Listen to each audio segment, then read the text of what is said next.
Behind me is the brand new Honda Civic Type R FK8 that replaces the FK2. Behind the Type R sits the Lausitzring, which is where I'll be testing this car on track in about half an hour. But before that, let's take this lower, wider, harder and meaner Type R out on the road to see how it handles.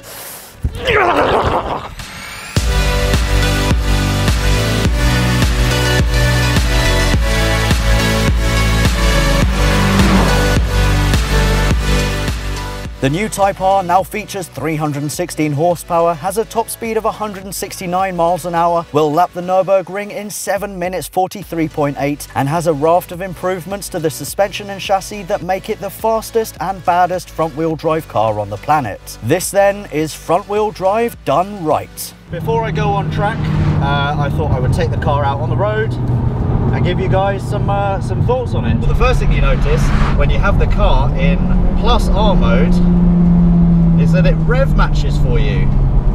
Yeah, but you can switch the rev matching off. So let's do a rev match. I'm not even going to touch the accelerator here. There you go. Second gear gave me 5,000 RPM and away we go. I don't for the life of me know how to switch rev matching off because there are so many buttons here. The steering wheel has got really nasty buttons. I'm sorry, but they feel like something that you would expect from a, what were they called? A Game Boy. We've got a Lighten flywheel which now weighs 8.7 kilograms versus 14 kilograms, and that's because it is a single mass versus the old dual mass. Pick up through the revs, it's quicker, it's cleaner, and theoretically you should be able to launch yourself out of corners more effectively. Not that you really need to, because you've got 316 horsepower, 2-litre turbocharged with VTEC engine. It is, I mean, this car is bonkers fast.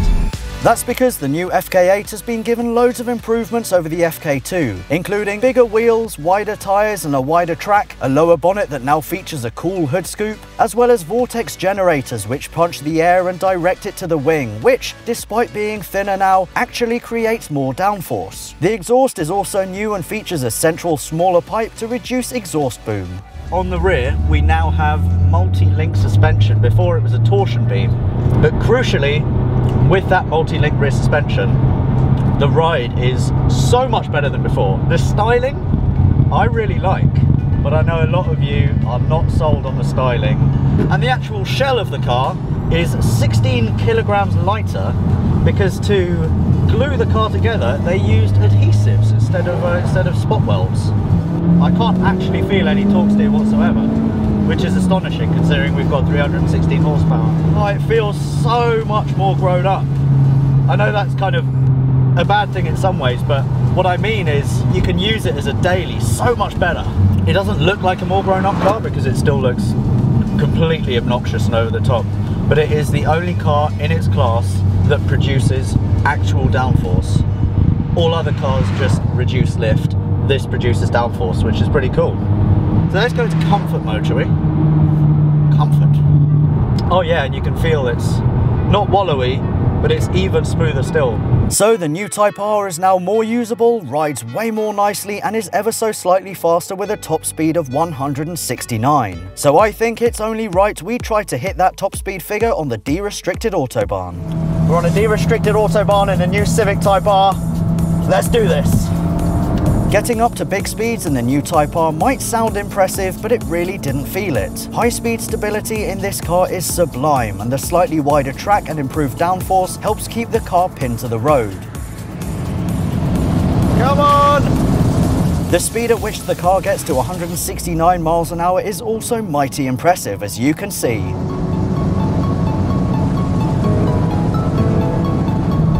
"272 kilometers an hour.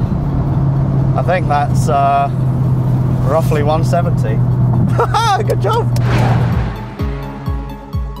In summary, on the road, the Civic Type R FK8 gets a massive thumbs up from me. I think the best colour for this car is actually white, because it really accentuates all the car's lines, whereas with the red it kind of hides them a little bit. If you're going to have a Type R, you might as well have something that looks really obnoxious, and this definitely does. But it's all functional. All the wings and the vortex generators, they're all there for a reason. It's not there for show. It's not like they've driven this car through Halfords. It all serves a purpose.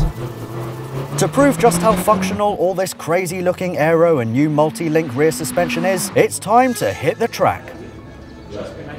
So I'm about to go out on the Lausitzring for the first time. The guy before me, a guy called Josh, used to race Formula Ford, so the instructor was really happy with him. He's like, ah, you're so good. So I've got a lot to live up to. I hope I get a handshake as good as that one that he just got.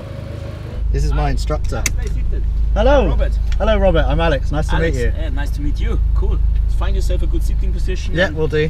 Plug in radio that I can talk to you. Yeah. Cool. Thank you. See you in a bit. Yeah. Oh, right, I'm excited now. Here we go. Here we go on the Lausitzring. What I've got to remember when you're on track is you should either be braking or accelerating. We're on the oval now. You can really feel the grip there. It's awesome. Oh, the grip is phenomenal. This is a good fun track. Oh yeah, the bolsters are really nice. I could do with being a little bit more bolstered though, because I am flopping about a little bit. Hard on the brakes. We've got 4-pot pistons up front. Oh, why am I braking there? Oh, that was wild. Right, gotta knock it into plus R mode. Sharper throttle response. Dampers will be firmer. This is the fastest corner on the track. Late apex. Come on, Robert. Oh, the high speed stability under braking is epic. Into third gear. Speed it through. Nice. So the car definitely feels a lot more stable than the FK2. I'm in third gear. Idiot. Under braking especially, the FK8 is way better than the FK2, and also lift off oversteer is a lot more reduced in this car, which is a good thing. I'm just doing too much understeer here, come on! You're never going to be a racing driver if this is what I'm doing. I think the brakes are a little bit unhappy by now though. My lines are shocking compared to his. He's left foot braking as well, which I can see. I need to try that, but not now. So yeah, that was my, I don't know, 6 or 7 laps of the Lausitzring. Really great track. And yeah, the Civic Type R, as expected, holds on for dear life. It's a comfortable road car. And it is, I mean, it's a track weapon. You would give a hard time to E92 M3s, E46 M3s, everything. I mean, you would beat them on track. Ah, that was awesome.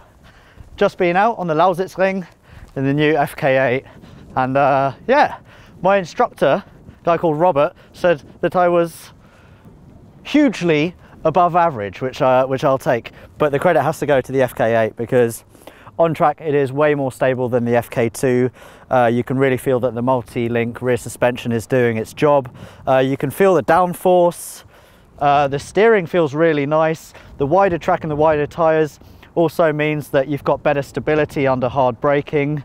And yeah, you can feel the extra power. Basically, all the little incremental changes that have been made to this car mean that it is more stable, it corners harder, it feels better, it feels more planted, it's more comfortable on track as well. And the good thing is, that makes this quite a unicorn, is that it's a really nice daily as well. If you knock it into comfort mode or even sport mode, the ride is really compliant. It's nice and hushed in there. It is so much more comfortable than the FK2 that this replaces. If you're looking for something that you can track and daily, and you know, put all your luggage in, because there's quite a lot of space inside, then I would highly recommend that you give the FK8 Type R a very close look.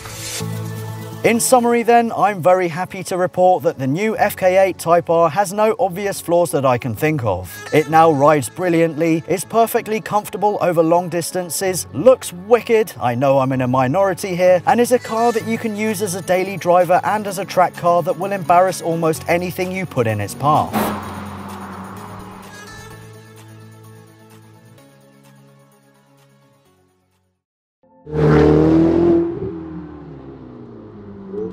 And I should have dreamed about this a long time ago, and I should have made driving a Ferrari a realization probably about 15 years ago.